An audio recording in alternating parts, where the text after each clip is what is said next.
Egaa kabajamtoota daawwattoota maatii viizhin oduu addaa tokko isiniif qabannee dhiyaanneerra. Oduun kunis waan ajaa'ibaaf dinqii ta'etu as ba'aa jira.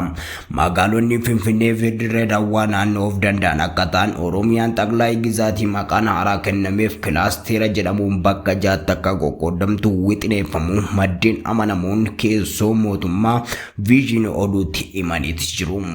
Egaa kabajamtoota daawwattoota maatii keenya. Haga dhumu oduu kanatti dhaggeeffadha. Adeemsi koomishinii marii biyyoolessaa qe'ee Oromoo diiguu irratti akka xiyyeeffatu ta'uun ibsame. Koomishichi immoo mootummaadhuma biltsiginnaatu karoora hunda kenneefee jira jedhameera.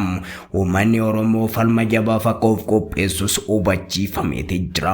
Oromiyaan wareegama qaaliitiin Oromiyaan ijaartee akka diigamu heerri haaraa mootummaa biltsiginnaan qopheesse itti aggaamamaa jira.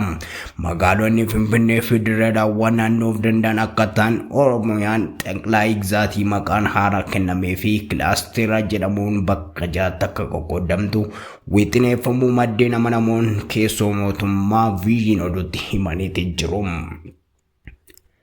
Mootummaan biltsiginnaa sirna federaala sabdaneessaa diiguu fi heera mootummaa wabii saboota ta'e heera sirna mootummaa waltaawaa leellisuun bakka buusuuf fiixee gahuu odeessi viizhin oduu maddeen amanamoo keessoo mootummaa irraa argate mul'isa. Wixineen heera haaraa xumuramuu kan himan maddeen keessoo biltsiginnaan fulbaanadhumaan mootummoota haaraa hundeeffachuu erga labseen booda wixinee haaraa kanan akka gadi ba'uuf jiru dhageenyeeti jira. Koomishinariin marii biyyoolessaa wanti tibba kana itti gadi ba'ee heera haaromee waliin wal qabatu akka ta'e maddeen ibsaniiti jiranii. Heera haaraa sana irratti hundaa'uun magaalota Oromiyaa kanneen akka Finfinnee fi Dirree Dawaa kanneen akka naannootti hundeessuun wixineeffamuutu ibsameeti jira. Kana malees Oromiyaa bakka jaatti diiguun akkaataa xaqlaa gizaatiin duriitiin kilaasteera jechuun labsuuf jiru jedhan maddeen. Uummata Oromootti balaa guddaatu adeemaa jira jedhaniitis jiranii. Uummanni Oromoo waanuma yeroo cimsaa bara 1983 qabsaa'ee argateyyuu deebisee dhabuuf akka jiru maddeen amanamuu keessoo mootummaa hubachiisaa jiru.